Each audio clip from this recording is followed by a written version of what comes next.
Special Issue Task Force. How can I help you? All right, before we invite Seyoung, you know what? Let's invite Seyoung first. Seyoung with no sunglasses today. She's got a Good evening. binocular this time. How do you like my new sunglasses? Why did you guys should have brought your sunglasses. I forgot. Mom brain. Forgive me. Okay, fine. Before we move on, I have to apologize to Mama Moo.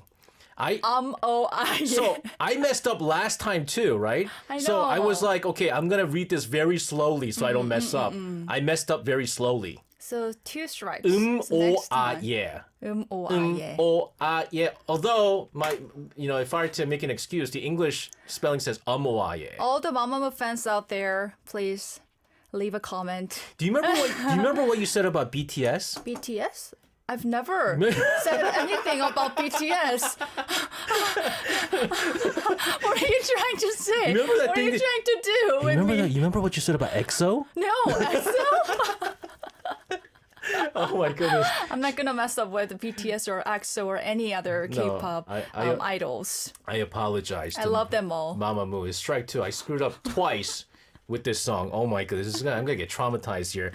We're going to go into the hottest issue of the past 7 days. And of course, it is a new beginning here in the country, a new administration, a new president. We saw after last Tuesday's presidential election results. Did you stay up?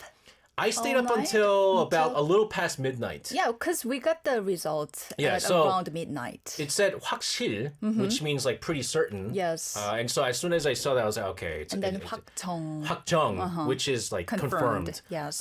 But yes, South Korea does have a new president. It always takes me time to get used to the new president. President Lee Jae-myung, a very historic week. Let's talk about this. Yes, Lee Jae-myung as South Korea's elected Lee Jae-myung as its 21st president on June 3rd. He won 49.42% of the vote. And some had predicted that President Lee Jae-myung would win more than 50% of the vote. And although he didn't surpass the majority mark, the overall voter turnout was very high, 79.4%, making his total number of votes the highest ever. And as you know, this was a snap election triggered by the impeached and removal of former President Yoon Suk-yeol. And because of that, there was no transition team. So Lee Jae-myung took office immediately after being declared a winner without honeymoon period. That's right. So, I mean, it's a little bit different and it makes it a little bit more difficult with this, which is why once President Lee Jae-myung, oh my God, this is going to take me a You know, last time I kept on saying President Moon Jae-in when it was like Yoon Suk-yeol. It took me a while.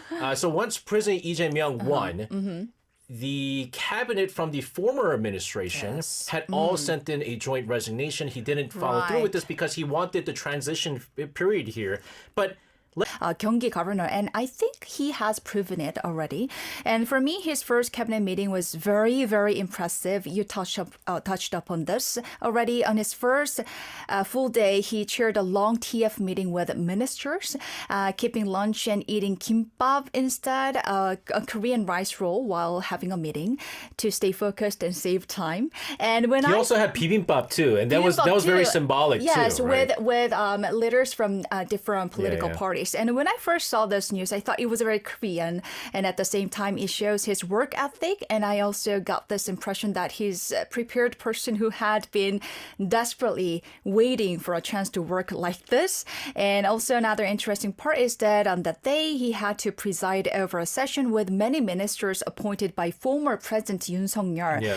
And most of them had already submitted their resignations right after Lee's victory was confirmed. But Lee rejected them, saying, shouldn't we keep working until the next appointments are made?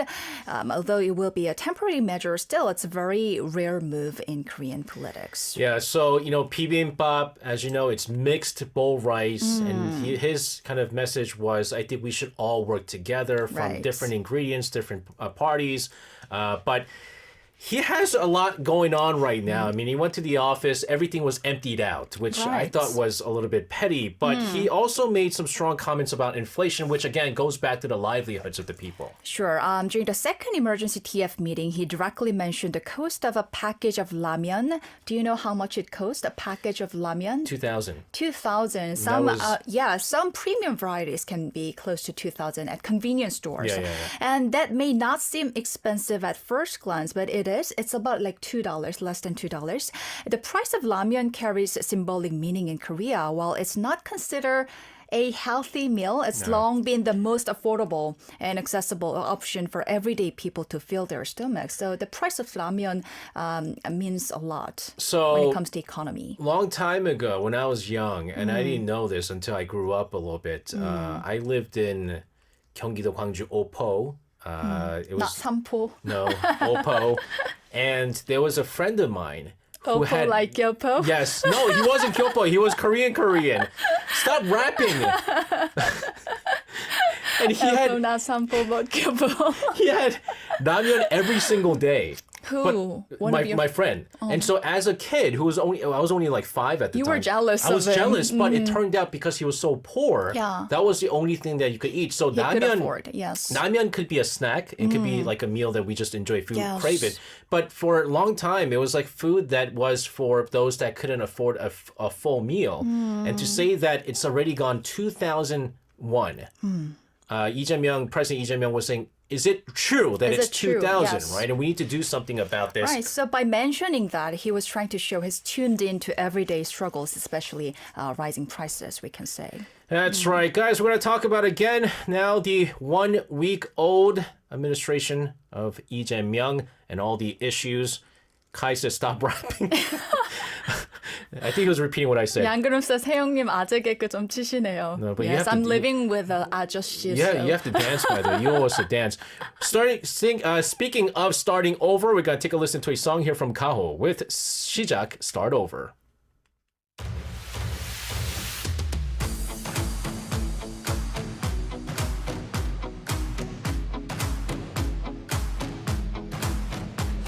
새로운 시작은 늘 설레게 하지 모든 걸 이겨낼 것처럼 시간을 뒤쫓는 시계바늘처럼 앞질러 가고 싶어 하지 그 어느 선을 넘어 저마다 삶을 향해 때론 원망도 하겠지 그 선을 먼저 넘지 말라고 I can fly the sky Never got no stay 내가 지쳐 쓰러질 때까지 어떤 이유도 어떤 변명도 지금 내겐 용기가 필요해 빛나지 않아도 내 꿈을 응원해 그 마지막을 가질 테니 부러진 것처럼 한 발로 뛰어도 난 나의 길을 갈 테니까 지금 나를 위한 약속 멈추지 않겠다고 또 하나를 앞지르면 곧 너의 뒤를 따라잡겠지 원하는 대로 나가질 거야 그게 바로 내 꿈일 테니까 변한 건 없어 버티고 버텨 내 꿈은 더 단단해질 테니 다시 시작해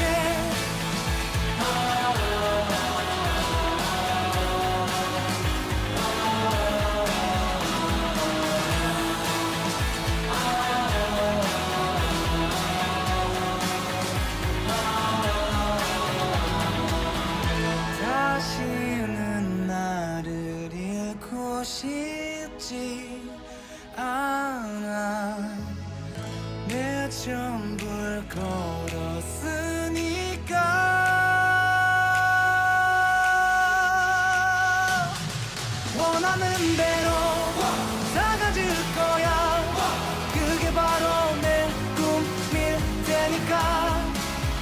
건 없어 버티고 버텨 내 꿈은 더 단단해질 테니 다시 시작해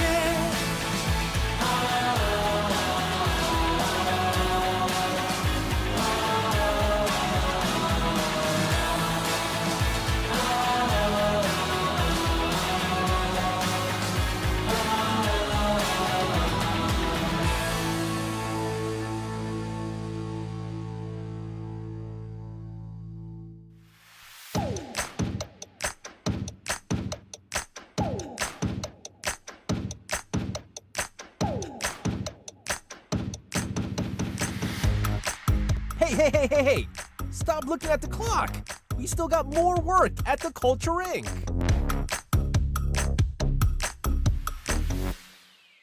That was Kaho with Start Over Shijak. And we got John over in DC who says, I want to watch Itaewon Class. Now I want to watch Itaewon Class.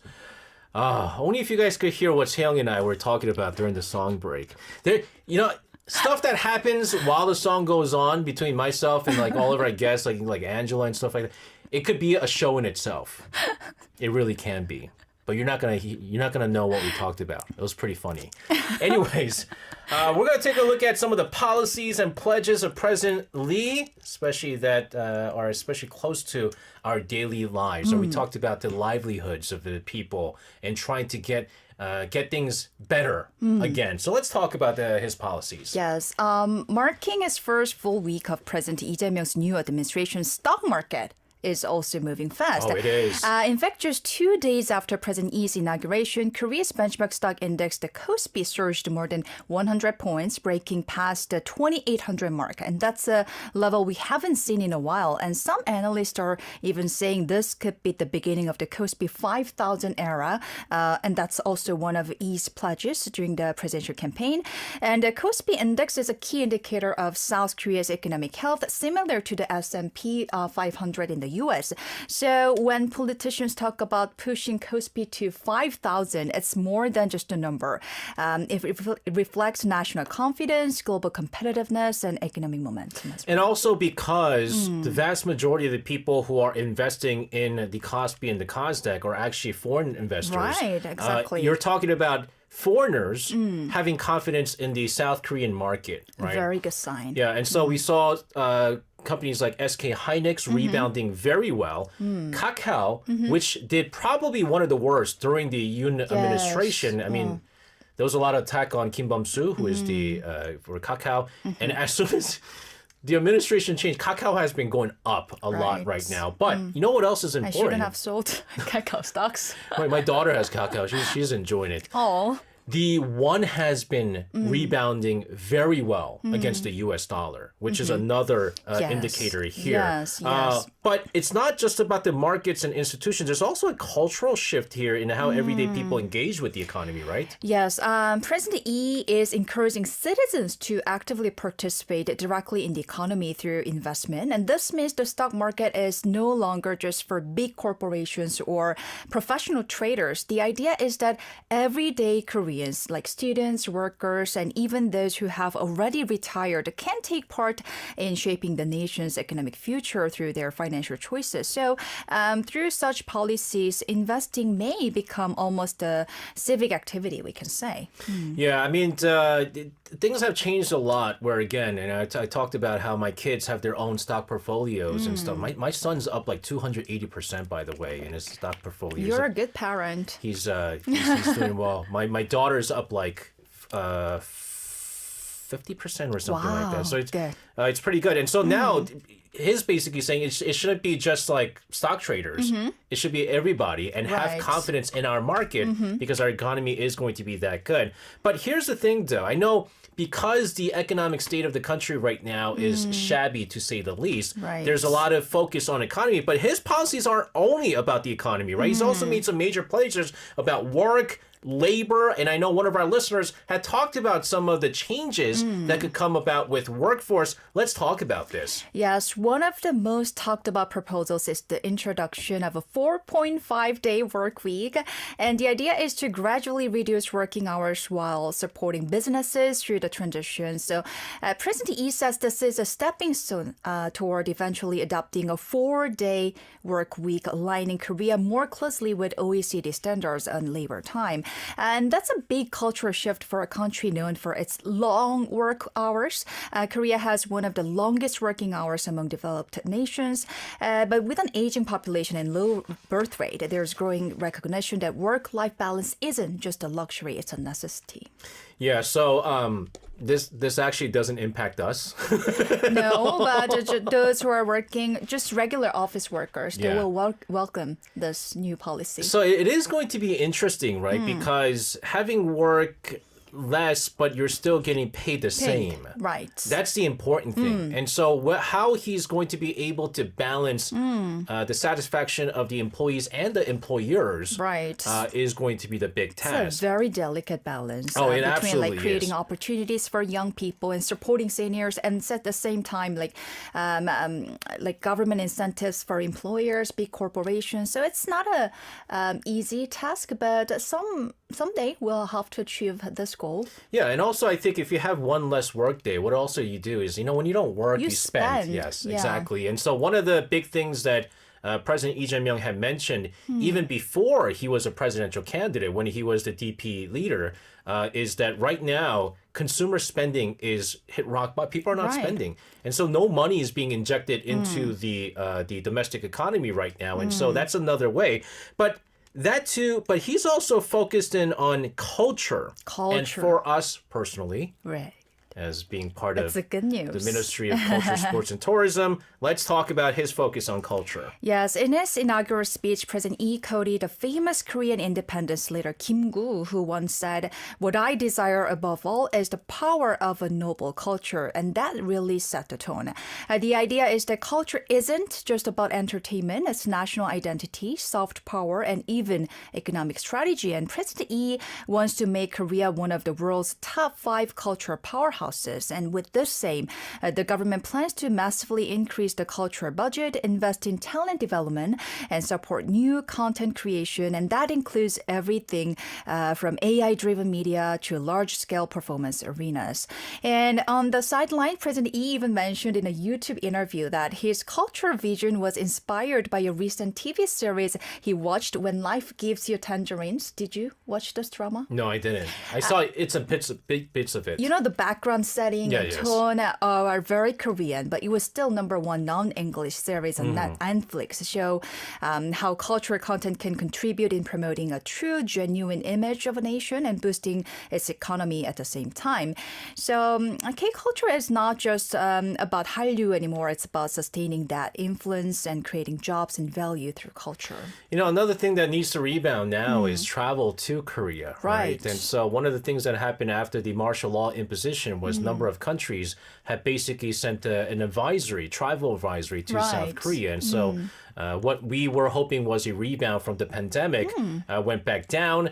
And Which can be also directly related to the economy. Absolutely. And so now when we have a stable government, a stable country, more and more people now come back to Korea. And by visiting Korea, you'll be exposed to so much other culture. So yeah, I wouldn't be surprised if Korea, it's not even a pie in the sky kind of a moment here. I think Korea could be top 5 cultural powerhouses. Arirang will also be able to offer more higher quality and more diverse content to overseas listeners and viewers. I hope they listen to this because I honestly think Arirang has a big role in spreading It's the culture. best medium to play this role. And, since President Lee is focused on culture, I just want to say, our show is called The Culture Inc. And so, if you want to... Should I contact presidential office in Yongsan? Right after the show? You have connections? I do. I knew it. I knew it. I knew something was up with you with your sunglasses and stuff. Anyways, we'll continue to talk about the hot issue surrounding the new administration that we have here. But first, let's take a listen to a song here from Yoon Jong-shin with Jongin with Uphill Road, 오르막길.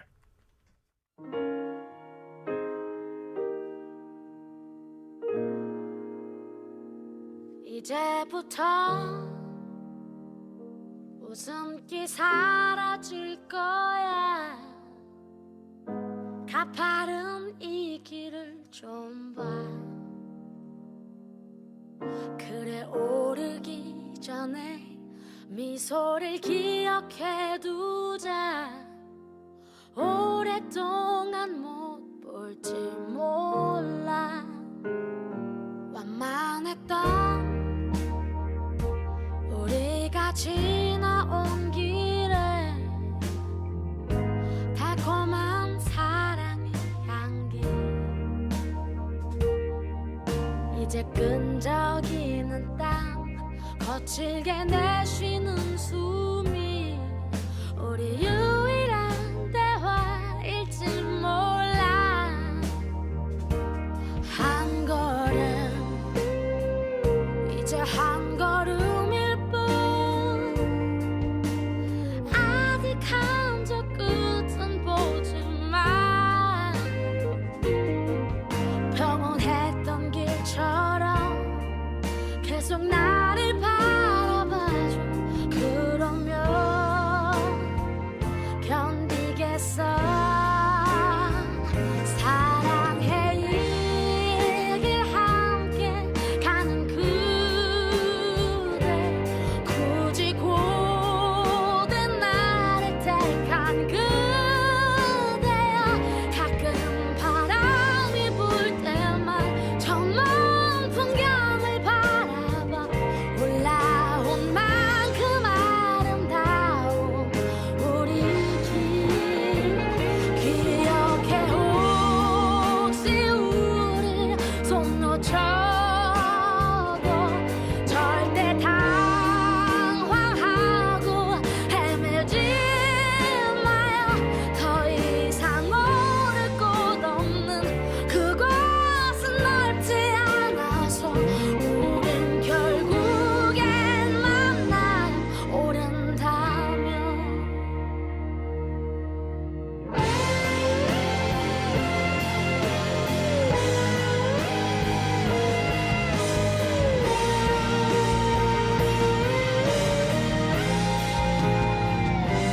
한 걸음 이제 한 걸음일 뿐 아직 한적 끝은 보지만 평온했던 길처럼 계속 나를 바라봐줘 그러면 나 견디겠어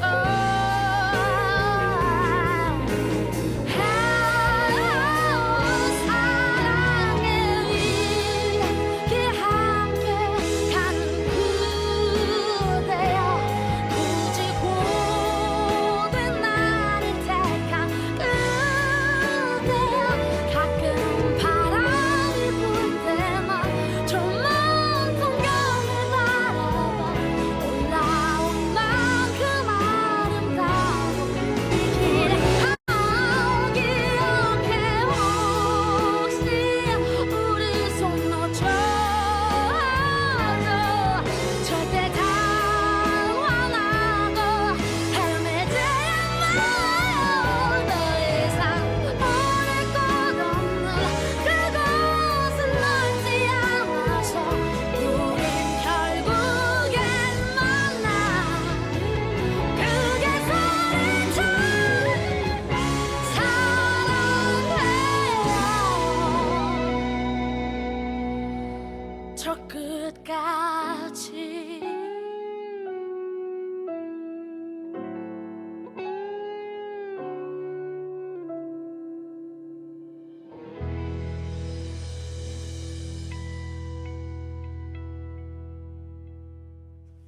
Once again, that was Yoon Jong-shin with Jongin with Uphill Road. I love this 오르막길. song.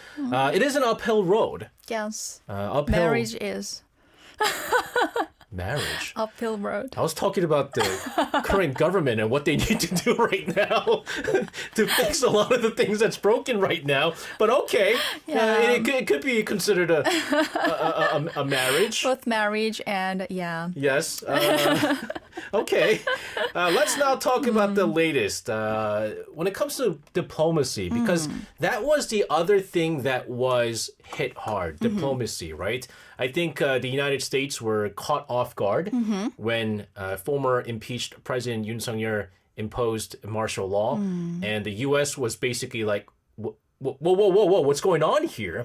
Because when you deploy the military and there is a vacuum, Right. It can be very dangerous, which is why there was some reports saying that from Pyeongtaek, where the U.S. forces Korea, they were about to go to Seoul Right. to protect. And so the U.S. was not very happy No, not at all. with the martial law imposition, and we know all the stuff that's been happening. But it's been it's been a week now since President Lee took office. He's already held phone calls with several world leaders, Trump and Kishida. He's also heading to Xi Jinping as well. Xi Jinping, today, right? Yes. And he's going to Canada because he's been invited to the G7 summit, which Yoon wasn't invited to the last time. He was when the Japan was the Japan host was. country. And then the Yes. second time, I think he wasn't. Right. Now Italy. and now Lee Jae-myung has been invited to Canada for the G7 summit, G7 summit next week. Right. First, talking about the phone conversation on this.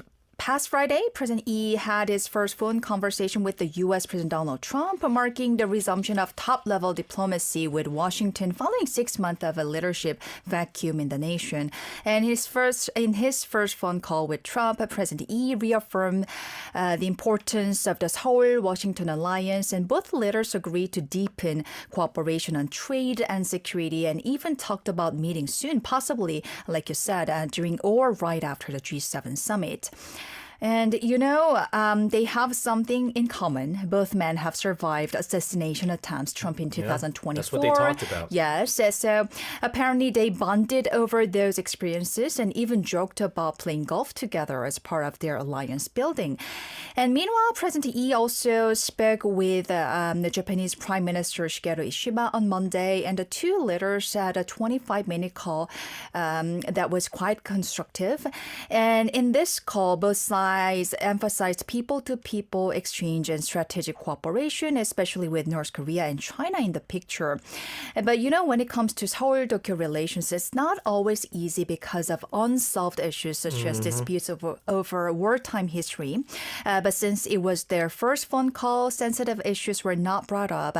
But given that progressive administration in South Korea tend to place greater emphasis on historical matters, there is growing interest in how President Lee will approach issue related to Japan moving forward. And like I said, today, he also had a phone talks with Chinese President Xi Jinping. So I think the order in talks is really important as well, because one of the things that a lot of the far rights were saying about Lee Jae-myung, President Lee Jae-myung, was that he's anti-U.S., Right. anti-Japan. But what he showed was like, no, He's I mean, not. goodness, the first world leader to talk to, Trump, right? And Yes. Trump is not a very easy person to talk to. You don't, even as an English-speaking person, I don't know what he's talking about most of the time. But Hall talks with Trump. They again Right. connected with something no one should be connecting with, an assassination attempt. No matter how much you might not like a person, assassination attempt is just a terrible thing. Right. Again, Ishiba, right? People say they're Japan. anti-Japan, but no, talks going on, and then of course Xi Jinping. But when it comes to diplomacy, especially right now, when everything seems to be disconnected, Right.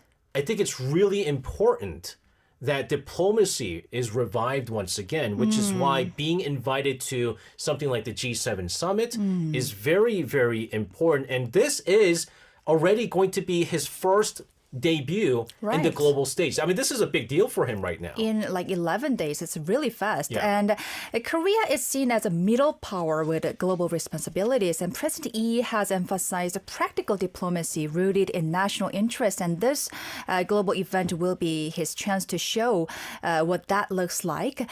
But he also faces some challenges and tricky points when it comes to diplomacy, because Lee supports strong ties with the U.S. and Japan.